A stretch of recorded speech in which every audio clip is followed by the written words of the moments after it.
Price Lord. இந்த வீடியோவில் நம்ம எதை பற்றி பார்க்க போகிறோம் அப்படின்னா, சில வேளையில் ஆண்டவர் நம்மளை தனியாக அலோவ் பண்ணுகிறாங்க.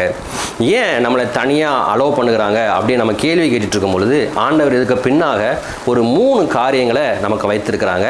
அவைகள் என்னென்ன அப்படிங்கிறதான் வீடியோவில் நம்ம பார்க்க போகிறோம். இது உங்களுக்கு பிரயோஜனமாக இருக்கும், வாசிக்கலாம். கர்த்தருடைய வேதம் குறைவற்றதும் ஆத்துமாவை உயிர்ப்பிக்கிறதுமாய் இருக்கிறது. கர்த்தருடைய சாட்சி சத்தியமும் பேதையை ஞானியமாக்குகிறதுமாய் இருக்கிறது. சரி, அப்படின்னா என்ன அர்த்தம் அப்படின்னா, நம்ம ஆண்டோடைய வேதத்தில் கவனமாக இருந்தோம் அப்படின்னா அது என்ன செய்யும் அப்படின்னா, நம்மளை தொய்ந்து போகக்கூடாது, நம்மளை செத்து போகக்கூடாது, நம்மளை துக்கத்திலேயே அமிழ்ந்து போகக்கூடாது, அது நம்மளை ஸ்ட்ராங்காக வைக்கும். ஓகே, வாசிக்கலாம். மார்க் 6வது அதிகாரம் 50வது வசனம். அவர்கள் எல்லோரும் அவரை கண்டு கலக்கமடைந்தார்கள். உடனே அவர் அவர்களோட பேசி, திடன் கொள்ளுங்கள், நான் தான், பயப்படாதிருங்கள் என்று சொல்லி. சரி, ஓகே. இதில் ஆண்டவர் சொல்கிறாங்க, பயப்படாதுங்க, திடன் கொள்ளுங்க, நான் தான் அப்படின்னு ஜீசஸ் சீஷரிடத்துல சொல்கிறாங்க. ஆனால் இந்த சம்பவத்துக்கு காரணமே யார் அப்படின்னா ஜீசஸ் தான். இவர்கள் இப்போ பயப்படுகிறாங்க, இவர்கள் இப்போ திடனற்று போய் இருக்கிறாங்க. இதுக்கு காரணமே யார் அப்படின்னா ஜீசஸ் தான். ஏன் அப்படின்னா அதை வாசிக்கலாம். 45வது வசனத்தை வாசிக்கலாம். அவர் ஜனங்களை அனுப்பிவிடுகையில் தம்முடைய சீஷர்கள் படவில் ஏறி அக்கரையில் பெத்சாயிதாவுக்கு எதிராக தமக்கு முன்னே போகும்படி அவர்களை துரிதப்படுத்தினார். ஜீசஸ் தான் என்ன சொல்கிறாங்க அப்படின்னா, நீங்கள் என்ன செய்யுங்க, போங்க அப்படின்னு அவங்க என்ன செய்கிறாங்க, துரிதப்படுத்துகிறாங்க. இது நம்ம லைஃப்பில் ஆண்டவர் செய்கிறது தான். நம்ம ஆண்டவர் என்ன செய்வாங்க அப்படின்னா, இந்த டிசிஷனை எடு, இந்த காரியத்தை பண்ணு அப்படின்னு நமக்குள்ளே இருக்கிற ஆவியானவர் என்ன செய்வாங்கன்னா, அது நம்மளை துரிதப்படுத்துவாங்க. இதனை இதை செய்ய டிலே பண்ணாத அப்படின்னு நம்மளை துரிதப்படுத்துவாங்க. அதே போல் தான் இங்கேயும் செய்கிறாங்க.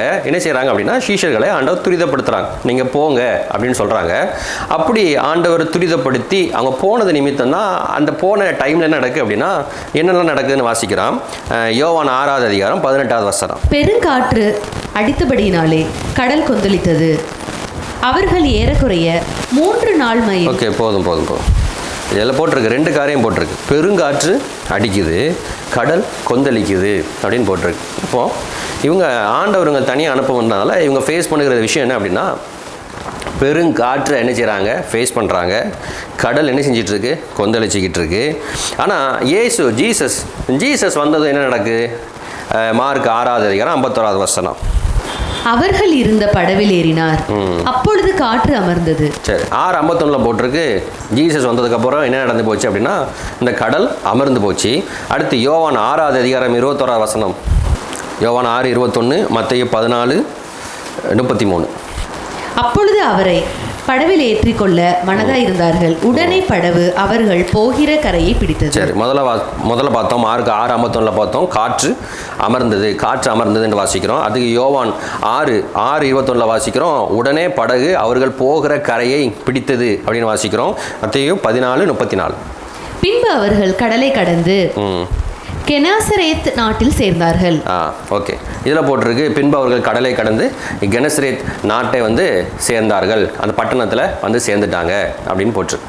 அப்போ இதில் என்ன தெரியுது அப்படின்னா, இந்த ஜீசஸ் முதலே வந்திருந்தாங்க, முதலே இவங்களை தனியாக அனுப்பிடாதபடிக்கு இவங்க கூடையே சேர்ந்து வந்திருந்தாங்க அப்படின்னா, இந்த காற்றை அடைக்கிருப்பாங்க, இந்த கடல் கொந்தளிக்கிறத நிப்பாட்டி இருந்திருப்பாங்க. இவர்கள் இப்படி பயந்து திடனற்று இப்படி வந்துக்கிட்டு இருக்க வேண்டாம், ஈஸியாக என்ன செஞ்சுருப்பாங்க, ட்ராவல் ஆகிருப்பாங்க. ஓகே, இதுலேருந்து நமக்கு என்ன தெரியுது அப்படின்னா, அந்த பிரச்சனைகளுக்கெல்லாம் காரணம் என்ன அப்படின்னா, ஆண்டவர் சீஷர்களை தனியாக விடுகிறது தான். அப்போ ஏன் ஆண்டவர் இந்த சீஷர்களை தனியாக விடுகிறாங்க? இதுக்கு பின்னாடி என்ன காரணம் இருக்குது? வாசிக்கலாம். யோவான் 6வது அதிகாரம் 15வது வசனம். ஆதலால் அவர்கள் தம்மை ராஜாவாக்கும்படி பிடித்து கொண்டு போக மனதாயிருக்கிறார்கள் என்று இயேசு அறிந்து மறுபடியும் விலகி தனியே மலையின் மேல் ஏறினார். யோவான் 6:26 வாசிக்கலாம். இயேசு அவர்களுக்கு பிரதியுத்தரமாக, நீங்கள் அற்புதங்களை கண்டதினால் அல்ல, நீங்கள் அப்பம் புசித்து திருப்தியானதினாலேயே என்னை தேடுகிறீர்கள் என்று மெய்யாகவே உங்களுக்கு சொல்லுகிறேன். சரி, ஓகே. இதில் ஆண்டவர் 2 காரியத்தை சொல்கிறாங்க. எந்த காரியம் சொல்கிறாங்க அப்படின்னா, ஏன் நான் உங்களை துரிதப்படுத்தினேன் அப்படின்னு தெரியுமா? ஏன் ஆண்டவர் இவர்களை துரிதப்படுத்தினாங்களாம்? அங்கே ஒரு கூட்ட மக்கள் இருக்கிறாங்க. அந்த கூட்ட மக்கள் என்ன சொல்கிறாங்க அப்படின்னா, ஜீசஸை அவங்களுக்கு ராஜாவாக்கும்படி அவங்க அவங்க தேடிக்கிட்டே இருக்கிறாங்க. இந்த ஜீசஸ் என்ன செஞ்சுக்கணும், நமக்கு நமக்கு ராஜாவாக மாற்றிக்கிறணும் தேடுறாங்க. அவங்களுடைய நோக்கம் இன்டென்ஷன் என்ன அப்படின்னு அதில் வாசிக்கிறோம். 6:26 வாசிக்கிறோம். நீங்கள் அப்பம் புசித்து திருப்தி ஆனதுனால என்ன செஞ்சுட்டு இருக்கிறீங்க, என்ன தேடிட்டு இருக்கிறீங்க. அதாவது என்ன, நீங்கள் ராஜாவாகிற நோக்கம் என்ன அப்படின்னா உங்களுக்கு ஈஸியாக ஃபுட்டு கிடைக்கி, அதனால என்ன செஞ்சுட்டு இருக்கீங்க, என்ன தேடிட்டு இருக்கிறீங்க அப்படின்னு ஆண்டவர் சொல்கிறாங்க. அப்போ இதுலேருந்து ஒன்று தெரியுது, ஏன் ஆண்டவர் நம்மளை தனியாக அனுப்பி விடுகிறாங்க அப்படின்னா, மொதல் விஷயம் என்ன அப்படின்னா, அதாவது சுயநலம் உள்ள ஒரு கூட்டத்தை நம்மளை விட்டு தூரப்படுத்துகிறதற்காக. அவன் ஒன்று இடத்துல நெருங்கி இருக்கிற நோக்கம், ஏன்னா அவங்க என்ன நினைச்சிட்டு இருக்கிறாங்க, ராஜாவாகணும் அப்படின்னு நினச்சிட்டு இருக்கிறாங்க. அப்போ இந்த சீஷர்களுக்கு எப்படி இருக்கும் மைண்டு, ஓஹோ ஜீசஸ் ராஜாவாக்கிட்டாங்க அப்படின்னா நமக்கும் எந்த கவலையும் இருக்காது, நம்மளும் ஹாப்பியாக என்ன செஞ்சுட்டு இருக்கலாம், இந்த இடத்துல இருந்துக்கிட்டு இருக்கலாம். இவங்க என்ன செஞ்சுருக்க வேண்டாம், இந்த கப்பலில் எப்படி ட்ராவல் பண்ணி நைட்டாக போகணுங்கிற அவசியம் கிடையாது. இவங்களோட நினைப்பு அப்படி தான் இருந்திருக்கும், சீஷரோட நினைப்பு அப்படி தான் இருந்திருக்கணும். இவங்க எங்கே இருந்திருக்கலாம், அதே பட்டணத்தில் இருந்திருக்கலாம். ஜஸ்ட்டு ஜீசஸ் ராஜாவாயிட்டாங்கன்னா அங்கேயே சாப்பிட்டு அங்கேயே நைட்டு ஃபுல்லாக அங்கேயே ஸ்டே பண்ணிவிட்டு அவங்களுக்கு எந்த குறையும் இருந்திருக்காது, ஹாப்பியாக இருக்கணும். ஆனால் இந்த சேஃப் ஜோன்லேருந்து ஆண்டவர் என்ன செய்கிறாங்க, அவங்கள விளக்குறாங்க. இப்படி ஒரு காரியத்தையே ஆட்ட சொல்லலை இவங்க, இதனால தான் நான் அவங்கள போக துரிதப்படுத்துகிறேங்கிற காரியத்தையே ஆட்ட சொல்லலை அப்படின்னா இந்த சீஷர்கள் இடத்துல சொல்லலை. ஜீசஸ் என்ன செய்கிறாங்க, இவங்களை தனியாக அனுப்பிவிடுற மாதிரி அனுப்பிவிட்டு ஜீசஸ் அதே இடத்துல, அதாவது இந்த ராஜாவாக்கும் நினச்சிக்கிட்டு இருக்கிறாங்கல்ல, இந்த மக்கள் பக்கத்துலேயே தான் இருக்கிறாங்க. ஏன்னா அந்த மக்கள் பின்தொடர்ந்து வரமாட்டாங்கல்ல, டைவெர்ட் பண்ணுறாங்க, இப்போ தடுத்து நிப்பாட்டுறாங்க. இதுதான் நமக்கு தெரிகிற அடையாளம் என்ன அப்படின்னா, சில சுயநலம் வாய்ந்த நம்மளிடத்துலேருந்து வெறும் நன்மைக்காகவே நம்மளிடத்துல ஒட்டி கொண்டு இருக்கணும்னு நினைக்கிற ஒரு சில கூட்டத்தை விட்டு நம்மளை பிரித்தெடுக்கிறதற்காகத்தான் ஆண்டவர் என்ன செய்கிறாங்க, நம்மளை என்ன செய்ய போகிறாங்களாம், தனியே அனுப்பி விடுகிறாங்க. ஓகே, அடுத்து எதுக்கு செய்கிறாங்க அப்படின்னா மத்தேயு 14:27 வாசிக்கலாம். உடனே இயேசு அவர்களோட பேசி, திடன் கொள்ளுங்கள், நான் தான், பயப்படாதிருங்கள் என்றார். பேதுரு அவரை நோக்கி, ஆண்டவரே, நீரேயானால் நான் ஜலத்தின் மேல் நடந்து உம்மிடத்தில் வர கட்டளையிடும் என்றான். அதற்கு அவர், வா என்றார். அப்பொழுது பேதுரு படவை விட்டிறங்கி இயேசுவினிடத்தில் போக ஜலத்தின் மேல் நடந்தான். காற்று பலமாயிருக்கிறதை கண்டு பயந்து அமிழ்ந்து போகையில், ஆண்டவரே, என்னை ரட்சியும் என்று கூப்பிட்டான். உடனே இயேசு கையை நீட்டி அவனை பிடித்து, அற்ப விசுவாசியே, ஏன் சந்தேகப்பட்டாய் என்றார். அவர்கள் படவில் ஏறின உடனே காற்று அமர்ந்தது. ஓகே, இதுலேருந்து நமக்கு தெரிகிற ரெண்டாவது காரணம் என்னன்னா, காரணம் நம்ம பார்த்துட்டோம். சுயநலம் வாய்ந்த சில கூட்டத்தை நம்மளிடத்துல இருந்து பிரிக்கும்படிக்கு ஆண்டவர் என்ன செஞ்சு கொண்டு போகிறாங்க, நம்மளை தனியே அனுப்பி விடுகிறாங்க. ஆண்டவருக்கே தெரியும், நம்ம கூட இருந்தாங்க, நம்மளை கூட இருந்து காப்பாற்றிட்டே இருந்தாங்கன்னா நமக்கு எந்த பிரச்சனையும் வராது. ஆனாலும் வேணும்னே ஆண்டவர் என்ன செய்கிறாங்க, நம்மளை தனியே அனுப்பி விடுகிறாங்க. ஓகே, இதுக்கு ரெண்டாவது காரணம் என்ன அப்படின்னா, இங்கே என்ன நடக்கு அப்படின்னா, இந்த கடலில் இருக்கிற பிரச்சனையை ஆண்டவர் காப்பாற்றுறாங்க. அடுத்து இந்த பேதுரு என்ன செய்கிறார், பேதுரு இந்த தண்ணிக்குள்ளே நடக்கணும்னு ஆசைப்படுறதை பார்த்துட்டு ஓகே வான்னு கூப்பிடும் பொழுது அவர் என்ன செஞ்சு போறாரு, இந்த தண்ணி கடல் இந்த புயலை பார்த்துட்டு இந்த பிரச்சனையை பார்த்துட்டு என்ன செஞ்சாரு, இந்த தண்ணிக்குள்ள முங்கி போகிறார். அப்போ இதுலேருந்து அவங்களுக்கு ஒன்று தெரியுது, என்ன தெரியுது அப்படின்னா, இது வரைக்கும் ஜீசஸ் எப்படி நினச்சிக்கிட்டு இருந்தோம், அவர் நமக்கு அப்பம் குறைவாக இருந்துச்சுன்னா அப்பத்தை கொடுப்பாரு, திராட்சை ரசம் குறையப்பட்டு இருந்துச்சுன்னா திராட்சை ரசத்தை கொடுப்பாரு, இது மாத்திரம் அவங்களுக்கு தெரிஞ்சுக்கிட்டு இருந்துச்சு. இப்போ அவங்களுக்கு இன்னொன்று தெரியுது, என்ன தெரியுது அப்படின்னா, ஜீசஸ்னால என்ன செய்ய முடியும், கடல் மேலே நடக்க முடியும், காற்றை அடக்க முடியும், கடல் மேலே நின்றுக்கிட்டே கொந்தளிக்கிற கடலையும் அடக்க முடியும், அதே நேரத்தில் என்ன செய்ய முடியும், நம்மளையும் கடலுக்குள்ள விழாதபடிக்கு காப்பாற்ற முடியும். இப்படி கடவுளுடைய பல முகங்களை ஒரே இடத்துல காண்பித்து உன்னுடைய ஆபத்தில் நான் உன் கூட இருப்பேன் அப்படிங்கிறத அவங்களுக்கு உறுதிப்படுத்துறாங்க. ஏன்னா இங்கே இல்லை கூட இருந்தால் காப்பாற்றுவாங்க. இவங்களுக்கு என்ன நினைப்பு இருந்துட்டு இருக்கோம், ஜீசஸ் கூட வந்துட்டே இருந்தாங்கன்னா நம்மளை காப்பாற்றிட்டே இருப்பாங்க, ஜீசஸ் இல்லைன்னா நம்ம அவ்வளோதான் அப்படிங்கிற ஒரு எண்ணம் இருக்குல்ல. இதுதான் ஆண்டவர் சொல்ல விரும்புகிறது என்ன அப்படின்னா, நீ தனிமையாக இருந்தாலும், நீ பிரச்சனையில் யாருமே இல்லை நினச்சிட்டு இருந்தாலும், நீ ஆபத்தில் இருக்கிற அந்த இடத்துல கடலுக்குள்ளே போகாதபடிக்கும் கடல்ல இருந்தும் காற்றுல இருந்தும் எல்லாத்தையும் என்ன செய்ய முடியும், ஒன்னே என்னையால் காப்பாற்ற முடியும் அப்படிங்கிறத நிரூபிக்கிறதுக்காக, உன் மேலே எனக்கு எவ்வளோ அன்பு இருக்குது அப்படிங்கிறத நிரூபிக்கிறதற்காக இப்படிப்பட்ட தனிமையான பாதையில் ஆண்டவர் என்ன செய்கிறாங்க, நம்மளை அனுமதிக்கிறாங்க. ஓகே, மூணாவது காரியம், யோவான் 6:27 அழிந்து போகிற போஜனத்திற்காக அல்ல, நித்திய ஜீவன் வரைக்கும் நிலைத்திருக்கிற போஜனத்திற்காகவே கிரியை நடப்பீங்கள். ஓகே, இப்போ அதில் ஆண்டவர் சொல்கிறாங்க, என்ன சொல்கிறாங்க அப்படின்னா, வெறும் அழிந்து போகிற, அதாவது வெறும் சாப்பாட்டுக்காகவே நீ என்ன செஞ்சுட்டு இருக்கக்கூடாதுப்பா, நீ வாழ்ந்து செத்துறக்கூடாது, எனக்கு உன் மேலே ஒரு பெரிய திட்டம் இருக்குது, அந்த பெரிய திட்டத்தை நீ ரிசீவ் பண்ணணும், நீ அந்த பெரிய திட்டத்தை நீ இப்போ உனக்கு சொன்னால் அது என்ன செய்யாது, புரியாது. அதான் ஆண்டவர் சொல்கிறாங்க, நித்திய ஜீவன் வரைக்கும் நிலைத்திருக்கிற பிரயோஜனத்திற்காகவே என்ன செய்யணும், நீ கிரியையை நடப்பிக்கணும். இப்போல்லாம் நித்திய ஜீவன் அதுக்கு கிரியை நடத்தி இப்படிலாம் சொன்னால் உனக்கு என்ன செஞ்சுட்டு இருக்காது, புரிஞ்சிட்டு இருக்காது. அது எப்போ உனக்கு புரியும், முடிவில் விளங்கும். நீ முடிவில் சொல்லுவேன், நல்ல வேளை நான் வெறும் சாப்பாட்டுக்காகவும் என் துணிமணிகளுக்காகவும் நான் சம்பாதிச்சு வாழ்ந்தேன் அப்படின்னு நீ முடிவில் சொல்ல மாட்டேன். பெரிய காரியங்களை நான் சாதித்தேன் அப்படின்னு நீ சொல்லுவேன். இதுதான் சங்கீதத்தில் நம்ம வாசிக்கிறோம். என்ன வாசிக்கிறோம் அப்படின்னா, சங்கீதம் 73வது அதிகாரம் 22வது வசனம். நான் காரியம் அல்ல அறியாத மூடனானேன், உமக்கு முன்பாக மிருகம் போலிருந்தேன். உம்முடைய ஆலோசனையின்படி நீர் என்னை நடத்தி முடிவிலே என்னை மகிமையில் ஏற்றுக்கொள்வீர். இதில் இந்த சங்கீதத்தை எழுதினவர் சொல்கிறாரு, என்ன சொல்கிறாரு அப்படின்னா, துன்மார்க்கெல்லாம் நல்லா இருக்கான் அப்படின்னு அவர் பேசிக்கிட்டே வருவார். பேசிக்கிட்டே வந்துட்டு தான் ஒரு இடத்துல என்ன செய்வார், நிப்பாட்டிட்டு இல்லை நான் வந்து முட்டாள்தனமாக பேசிட்டேன், ஆண்டவர் அப்படி பண்ணுகிறது இல்லை. அவர் என்ன சொல்கிறாரு, நான் காரியம் அறியாத. ஏன்னா அதுக்கு முந்தின வருஷத்துல என்ன நடக்கும், நிச்சயமாகவே நீர் அவர்களை சறுக்கலான இடங்களில் நிறுத்தி பாழான இடங்களில் விழப்பண்ணுகிறீர். இப்போ தான் எனக்கு தெரியுது அவங்க எங்கே நின்றுட்டு இருந்திருக்கிறாங்க. அவங்க ஒரு சறுக்கலான ஒரு இடத்துல நின்றுட்டு இருக்கிறாங்க, பாலான இடத்துல என்ன செஞ்சிட்டு இருக்கிறாங்க, விழுந்துட்டாங்க. நான் உன்னத்தை பார்த்துட்டு அவங்க நல்லா இருக்காங்களே அப்படின்னு நான் நினச்சிக்கிட்டு இருந்தேன். முடிவில் தான் தெரிஞ்சுது நீர் அவரை எங்கே நிறுத்திட்டீங்க, அவங்களை சறுக்கலான ஒரு இடத்துல நிறுத்திருந்தீங்க. அவங்க ஒரு நிமிஷத்தில் என்ன செஞ்சிட்டாங்க, பாலாக போயிட்டாங்க. இப்போ தான் நான் புரிஞ்சுக்கிட்டேன், நான் பேசினதெல்லாம் தவறு, நான் என்ன செஞ்சிட்டேன், முட்டாள்தனமாக பேசிட்டேன்னு தான் அந்த சங்கீதம் 73:22 சொல்கிறாரு. நான் காரியம் அறியாத நான் மூடனானேன், நான் அறிவில்லாமல் பேசிட்டேன், எனக்கு ஒன்று தெரிஞ்சிருச்சு. இப்போ என்ன தெரிஞ்சிருச்சு, 24வது வசனத்தில் சொல்கிறாரு, முடிவிலே என்னை உம்முடைய ஆலோசனையின்படி நீர் என்னை நடத்தி முடிவிலே என்னை மகிமையில் ஏற்றுக்கொள்வீர். என்னுடைய முடிவில் என்ன செய்றீங்க அப்படின்னா, மகிமையான காரியத்தில் என்னை கொண்டு வந்து நிப்பாட்டுறீங்க. நீங்களா பிளான் பண்ணுகிறீங்க, நீங்களா ஆலோசனை பண்ணி என்ன செஞ்சுட்டு வரீங்க, என்னை நடத்திட்டு வரீங்க. அந்த பாதையினுடைய முடிவு எனக்கு எப்படி இருக்குது, அது மகிமையாக இருக்குது. அப்போ இருந்து நமக்கு தெரியுது என்ன விஷயம், தெரிகிற காரியங்கள் என்ன அப்படின்னா, நம்ம ஆண்டவர் ஏன் நம்மளை தனியாக விடுகிறாங்க அப்படின்னா, நம்ம மேலே எவ்வளவு அன்பு இருக்குது அப்படிங்கிறத தனிமையில் நமக்கு காண்பிக்கிறாங்க. எந்த பிரச்சனையில் இருந்தும் எந்த ஆபத்தில் இருந்தும் என்னையால் என்ன செய்ய முடியும், உன்னை காப்பாற்ற முடியும்.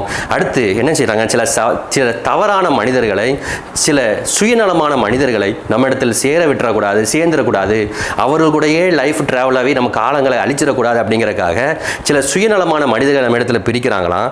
அடுத்து என்னத்தை பார்க்குறோம் அப்படின்னா, நம்மளுடைய எதிர்காலத்தை மகிமை உள்ளதாக மாற்றுகிறதற்காக இப்படி நம்மளை தனிமையான பாதையில் நடத்துகிறாங்க. ஓகே, இப்படிலாம் ஆண்டவர் நடத்தின ஒரே ஒரு நபரை மட்டும் பார்த்துட்டு முடிச்சிடலாம்.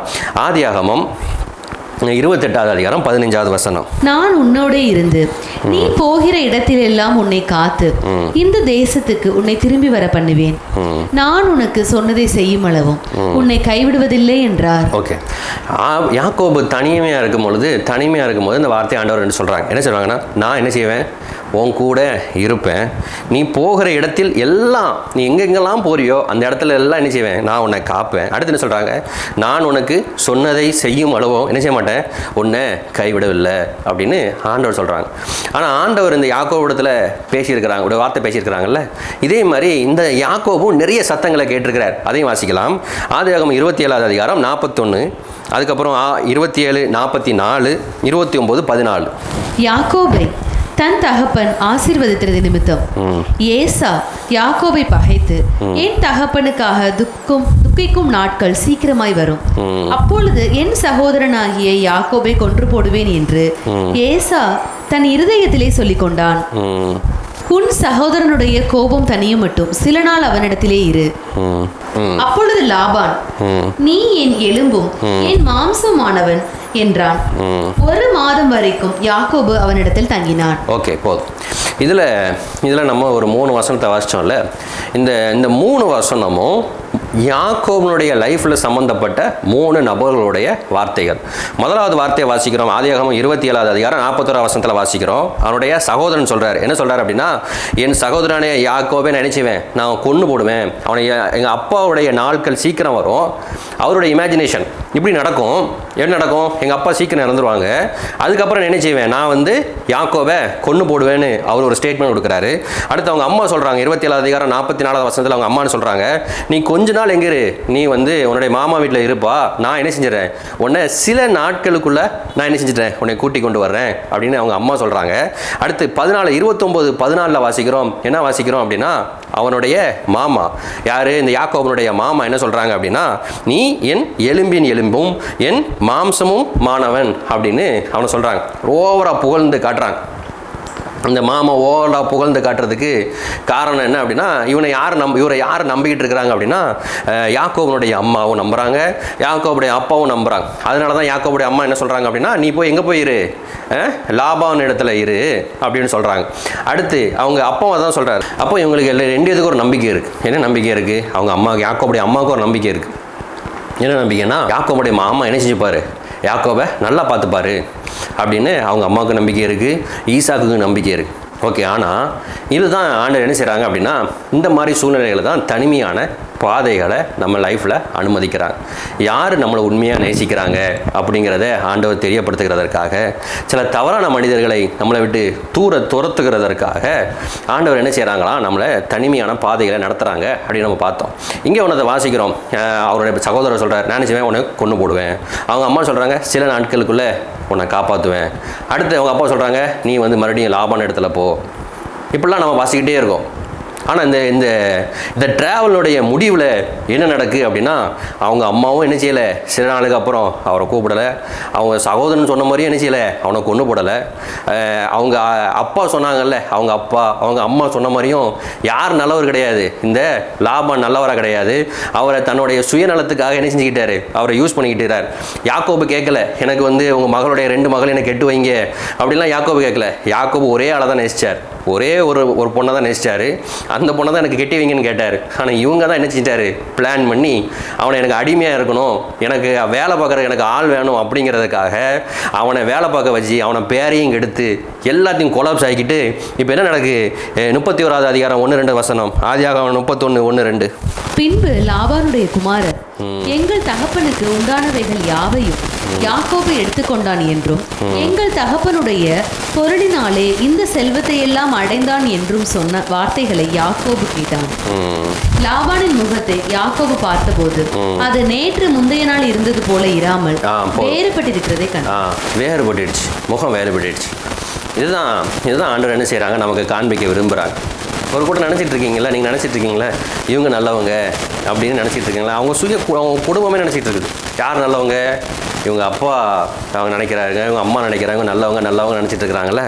இந்த முகத்திரைகளை கிழிக்கிறதுக்காக இப்போ ஆண்டவர் இந்த இந்த பாதையில் நடந்து போச்சு. ஒரு முகத்திரை கிழிஞ்சிருச்சு, இன்னொரு பக்கம் நடந்து போச்சு. இந்த யாக்கோபுக்கு என்ன தெரிஞ்சிருச்சுன்னா இந்த ஆண்டவர் நம்ம கூட இருப்பாங்களா அப்படின்னு ஒரு டவுட் இருந்திருக்கும்ல. ஏன்னா இவங்க எல்லாருமே அகேன்ஸ்டாக இருக்கிறாங்கல்ல. இவ்வளோ நாள் அவனுக்கு சப்போர்ட் பண்ணுறது மாமா அகேன்ஸ்டாக இருக்கிறாரு, இவனுடைய சகோதரன் அகேன்ஸ்டாக இருக்கிறாங்க. இவங்க அம்மாவும் சில நாளுக்கு அப்புறம் கூப்பிடலை, இவங்க அப்பாட்டிருந்தும் எந்த ஒரு ரெக்வஸ்ட்டும் வரல. அப்போ இவனுக்கு ஒரு டவுட் இருக்கணும்ல, ஆண்டோட ரியாக்ஷன் என்ன அப்படிங்கிற ஒரு டவுட் இருக்கும்ல. இப்போ தான் ஆண்டவர் தன்னோட ரியாக்ஷனை சொல்கிறாங்க. 5வது வசனம், அவர்களை நோக்கி, உங்கள் தகப்பனுடைய முகம் நேற்று முந்தைய நாள் இருந்தது போல இருக்கவில்லை என்று எனக்கு தோன்றுகிறது. ஆனாலும் என் தகப்பனுடைய தேவன் என்னோட கூட இருக்கிறார். அவர் சொல்றாரு. ஆனால் இப்போ அவர் சொல்றாரு, இப்போ இந்த யாக்கோபுக்கு தெரிஞ்சிருச்சு. என்ன தெரிஞ்சிச்சுன்னா, உங்கள் தகப்பன் இல்லை, உங்கள் தகப்பன் எனக்கு அகேன்ஸ்டாக மாறிட்டார். என்ன தகப்பன்? நீ என் எலும்பின் எலும்பும் என் மாம்சத்தில் மாம்சமுமானவன்னு டைலாக்லாம் பேசிட்டு இருந்தார்ல. இதுதான் லாஸ்ட்டில் யாக்கோபு புரிகிறார். என்ன புரிகிறாருன்னா, யார் என் கூட இல்லாமல் போனாலும் என் தேவனை, என் தகப்பனுடைய தேவனாகிய கர்த்தர் யார் கூட இருக்கிறார்? என் கூட இருக்கிறார். இந்த தகப்பனுடைய தேவனை நம்பிட்டு இருந்தார்ல, இந்த தேவன், அந்த ஆண்டவர் அவருக்கு என்ன பண்ணுகிறார்? வாசிக்கலாம். ஆதியாகமம் 33வது அதிகாரம் 9வது வசனம். அதற்கு ஏசா, என் சகோதரனே, எனக்கு போதுமானது உண்டு, உன்னுடையது உனக்கு இருக்கட்டும் என்றான். ஓகே. இப்போ இந்த சகோதரன் நினச்சிட்டு இருந்தார்ல, சகோதரன் கொல்லுவேன் அப்படின்னு நினச்சிட்டு இருந்தார்ல. இப்போ அவருக்கு இந்த யாக்கோபுக்கு என்ன தெரியுது அப்படின்னா, கொன்னே ஆவேன் தீர்வேன் அப்படின்னு சொன்னவனை இல்லாமல் போக பண்ணவும் ஆண்டவரால் கூடும், அப்படியும் பண்ணுவார். ஆனால் அதே நேரத்தில் அவர் என்ன பண்ணுவார், நம்ம இடத்துல பட்சமாகவும் நம்மளை பேச வைப்பார் அப்படிங்கிறத இந்த இடத்துல என்ன புரிஞ்சுக்கிறார், யாக்கோபு புரிஞ்சுக்கிறார். அந்த தேவத்தினுடைய அன்பை புரிஞ்சுக்கிறாரு. மனுஷர்கள் பேசினது எல்லாம் நடக்காது, மனுஷர்கள் நம்புகிறது எல்லாம் கரெக்டும் கிடையாது, மெஜாரிட்டியானவர்கள் நம்புகிறது கரெக்டு அப்படிங்கிறதுனாலும் அது கரெக்டாகிடாது. இப்படிலாம் புரிஞ்சுக்கிட்டு இந்த ஆண்டவர் மேலே இந்த அன்பு கூடிகிட்டே இருக்கு. எப்பெல்லாம் நம்ம வந்து இந்த மாதிரி தனிமையான பாதையில் நம்ம நடந்து போகிறோமோ நிறைய பாடங்களை நம்ம லைஃப்பில் ஆண்டவர் கற்றுக் கொடுப்பாங்க. இந்த யாக்கோபு ஃபேஸ் பண்ண இன்னொரு தனிமையான ஒரு இடம் இருக்குது, அதையும் வாசிக்கலாம். ஆதியாகமம் 37வது அதிகாரம் 33வது வசனம் 34வது வசனம். யாக்கோபு அதை கண்டு, இது என் குமாரனுடைய அங்கிதான், ஒரு துஷ்ட மிருகம் அவனை பட்சித்து போட்டது, யோசேப்பு பீருண்டு போனான் என்று புலம்பி தன் வஸ்திரங்களை கிழித்து தன் அறையில் ரெட்டு கட்டிக்கொண்டு அநேக நாள் தன் குமாரனுக்காக துக்கித்து கொண்டிருந்தான். ஓகே, இப்போ என்ன பண்ணிட்டு இருக்கிறாரு? இந்த யாக்கோபு வந்து அழுதுகிட்டு இருக்கிறார். ஒரு விஷயம் நம்ம நல்லா புரிஞ்சுக்கணும். எப்போல்லாம் ஆண்டவர் நம்மளை தனியாக விடுகிறாங்களோ அப்போல்லாம் 3 காரியங்கள் நம்ம லைஃப்பில் நடக்கிறதற்காக தான் ஆண்டவர் செய்வாங்க. எதனால், எந்தெந்த 3 காரியங்கள் அப்படின்னா நம்ம தொடர்ச்சியாக பார்த்துக்கிட்டே இருக்கிறோம். ஒன்று வந்து என்னென்னா, ஆண்டவர் நம்ம மீது எவ்வளவு அன்பாக இருக்கிறாங்கங்கிறத காண்பிக்கிறதுக்கு. ரெண்டாவது, ஆண்டவரால் எவ்வளோ பெரிய காரியத்தை செய்ய முடியும், நீ நம்பிக்கொண்டு இருக்கிற ஆண்டவர் எவ்வளோ பெரியவர் அப்படிங்கிறத உனக்கு காண்பிக்கிறதுக்கு.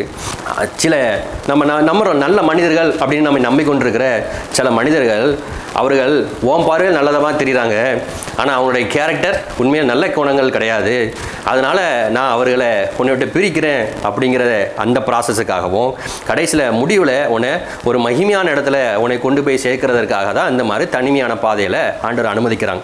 இதை ஆண்டவர் இந்த யாக்கோபுக்கு ஆல்ரெடி கற்றுக் கொடுத்து இருந்தோம். இப்போவும் என்ன செய்கிறார், ஒரு சூழ்நிலையை பார்த்து என்ன செஞ்சுறார், பயந்து கலங்கி நடுங்குகிறார். ஓகே, இதுக்கு அடுத்து நடக்கக்கூடிய விஷயத்தை வாசிக்கலாம். ஆதியாகமம் 45வது அதிகாரம் 26வது வசனம் 27வது வசனம். யோசேப்பு உயிரோடு இருக்கிறான், அவன் எகிப்து தேசத்துக்கெல்லாம் அதிபதியாய் இருக்கிறான் என்று அவனுக்கு அறிவித்தார்கள். அவன் இருதயம் மூர்ச்சை அடைத்தது, அவன் அவைகளை நம்பவில்லை. அவர்கள் யோசேப்பு தங்களுடனே சொன்ன வார்த்தைகள் யாவையும் அவனுக்கு சொன்ன போதும் தன்னை ஏற்றிக்கொண்டு போகும்படி யோசேப்பு அனுப்பின வண்டிகளை அவன் கண்டபோதும் அவர்களுடைய தகப்பனாகிய யாக்கோபின் ஆவி உயிர்த்தது. ஓகே, இதில் நம்ம வாசிக்கிறேன் அப்படின்னா, யாக்கோபினுடைய ஆவியை ஆண்டவர் உயிர்ப்பிக்கிறாங்க. இதுதான் ஆண்டவர் செய்கிற ப்ராசஸ். இதுக்கு தான் ஆண்டவர் பிரிக்காமலே இருந்திருக்கலாமே, ஏன் செத்து போகணும், ஏன் உயிர்ப்பிக்கணும்? நம்ம தவறு பண்ணுகிற இடம்லாம் இதுதான். ஒரு காரியத்தை எடுக்கிறாங்க, அந்த காரியத்தை திருப்பி கொடுக்குறாங்க. இதுக்கு நம்ம கையிலேயே முதலையே கூட்டி கொடுத்துருக்கலாமே, இதுதான் நம்ம நினைக்கிறோம். அப்படியே இருந்திருக்கலாமே, இந்த யோசிப்பு அப்படியே இருந்துக்கலாமே. இதுதான் ஆண்டவர் ப்ரூஃப் பண்ணுகிறாங்க. வெறும் ஒரே ஒரு காரியத்தை பண்ணுகிறதற்காக ஆண்டவர் என்ன செய்யலை, நான் வந்து உனக்கு இந்த வழிகளை, இந்த தனிமையான பாதைகளை நான் அனுமதிக்கலை. இதுக்கு பின்னாடி பேக்ரவுண்டில் நிறைய காரியங்கள் இருக்குது. இப்போது இவர் நினைக்கிறாரு, இந்த யோசேப்பு என்ன செஞ்சிட்டாரு, நம்ம இடத்துல வந்துட்டாரு. ஆனால் ஆண்டவர் ப்ரூஃப் பண்ணுவாங்கல்ல. இன்னொரு 3 காரியத்தை நம்ம பார்த்துட்டோம்ல. ஒன்று என்ன ப்ரூஃப் பண்ணுறாங்க அப்படின்னா, எந்த இடத்துல இருந்தும் ஆண்டவரால் அற்புதம் செய்ய முடியும் அப்படிங்கிறத நிரூபிக்கிறாங்க. ஏன்னா அந்த யோசேப்பு உயிரோடு இருக்கிறார், அவன் எகிப்துக்கெல்லாம் அதிபதியாக இருக்கிறார், எகிப்தில் கொண்டு போய் என் பையனை பெருசாக முடியும் அப்படிங்கிறத ப்ரூஃப் பண்ணிட்டாங்க. ரெண்டாவது என்ன பண்ணுறாங்க, வாசிக்கலாம். ஆதியாகமம் 44வது அதிகாரம் 30வது வசனம். ஆகையால் இளையவனை விட்டு நான் என் தகப்பனாகிய உமது அடியானிடத்துக்கு போனால் அவருடைய ஜீவன் இவனுடைய ஜீவனோட ஒன்றாய் இணைக்கப்பட்டிருக்கிறபடினால் அவர் இளையவன் வரவில்லை என்று அறிந்த மாத்திரத்தில் இறந்து போவார். இப்படி உமது அடியாராகிய நாங்கள் உமது அடியானாகிய எங்கள் தகப்பனுடைய நரைமயிரை வியாகுலத்துடனே பாதாளத்தில் இறங்க போட்டிருக்கு. என்ன போட்டிருக்குன்னா, அவருடைய ஜீவன் இவனுடைய ஜீவனோட ஒன்றியாக இணைக்கப்பட்டிருக்குது. எப்போல்லாம் நம்ம முதலே பார்த்ததான், எப்போமெல்லாம் நாம் ஒரு தவறில், ஒரு மிஸ் அண்டர்ஸ்டாண்டிங்குள்ளே நம்ம மாட்டிக்கொண்டு இருக்கிறோமோ, நம்ம புத்தியை தெளிவிக்கிறதற்காக. அங்கே சீஷர்கள் நினச்சிட்டு இருந்தாங்கல்ல, பேசாமல் இதுக்கு நம்ம போய் அங்கே ராஜாவாகிட்டு ஹாப்பியாக இருந்துக்கிட்டு இருந்திருக்கலாம். இப்போலாம் அவங்களுக்குள்ள என்ன இருந்திருக்கலாம். ஏன் அந்த சேஃப் ஜோனை ஆண்டவர் குலைக்கிறாங்க? சில தவறான காரியத்துக்காக தான். தவறான காரியத்துக்குள்ள நம்ம மாட்டிக்கொள்ளக்கூடாது அப்படிங்கிறதுக்காக தானே பார்த்தோம்ல. அதே தான் இங்கே என்ன நடக்கு அப்படின்னா, இவர் என்ன சொல்கிறாரு அப்படின்னா, அந்த யாக்கோபனுடைய இருதயம், அது யாக்கோபுடைய ஆவி 2 பேர் கூட ஒட்டி கொண்டு இருக்குதான். ஒன்று யாரா, யோசேப்பு. இன்னொன்று யார் அப்படின்னா இந்த பென்யமீன், இந்த யோசேப்பினுடைய தம்பி. அதனால தான் அவர் என்ன செய்கிறார் அப்படின்னா, அந்த பென்யமீனை பிடிச்சி வச்சுக்கிட்டே இருக்கிறார். பிடிச்சி வச்சுக்கிட்டு தான் இவங்க எல்லாரும் இந்த யோசேப்பு இடத்துல போகும்பொழுது அந்த பென்யமீனை மாத்திரம் வச்சுக்கிட்டு மீதி இருக்கிற 10 பேரை அனுப்புகிறார்.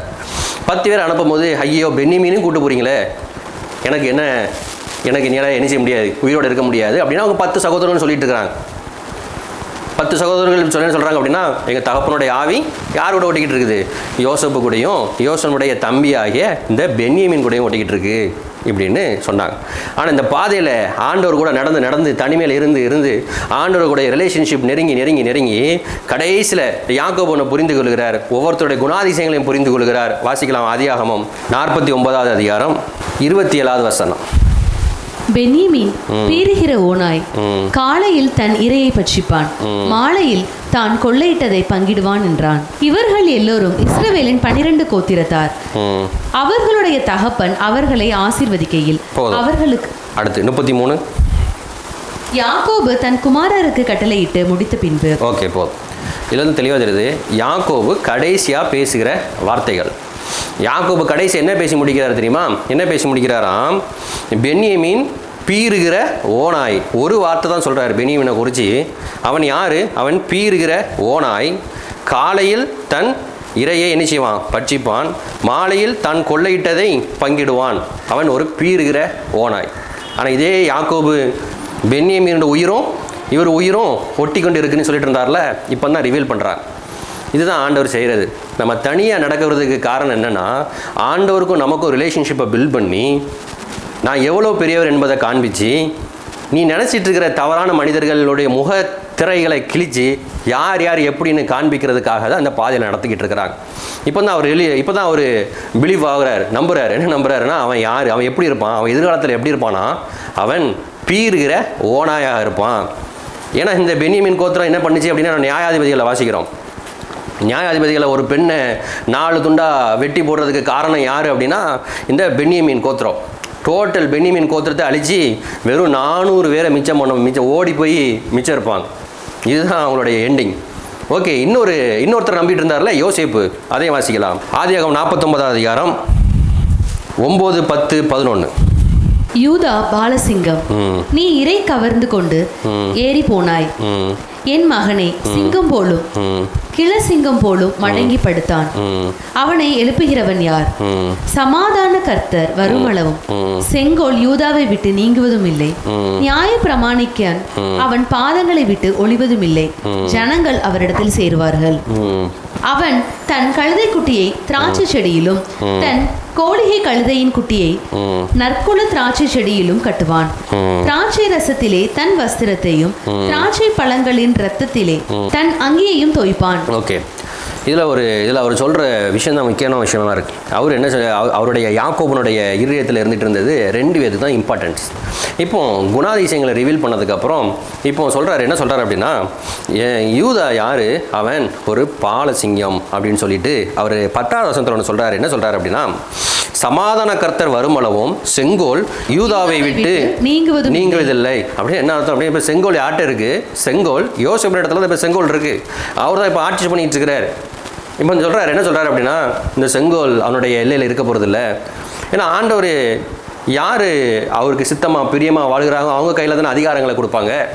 அப்போ என்ன நடக்க போகுது அப்படின்னா, அவனுக்கு அடுத்தாப்பில் வரப்போகிற சந்ததி ஆண்டவர் பிரியமாக நடக்க போகிறது கிடையாது.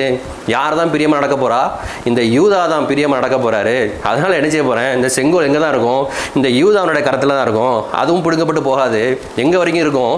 சமாதானமான கர்த்தர் ஜீசஸ் வருகிற வரைக்கும், ஜீசஸ் திருப்பி கிங்காக வந்து உட்காருகிற வரைக்கும் அந்த செங்கோல் எங்கே தான் இருக்கும் அப்படின்னா, அந்த ஆண்டவர் இடத்துல இருக்கும். அதெல்லாம் போட்டிருக்கேன். நியாய பிரமாணிக்கன் அப்படின்னா அந்த கோல், அந்த அதிகாரம், அந்த லீடர்ஷிப் அது யார்கிட்ட தான் இருக்க போகுது அப்படின்னா, இந்த யூதா இடத்துல தான் இருக்க போகுது.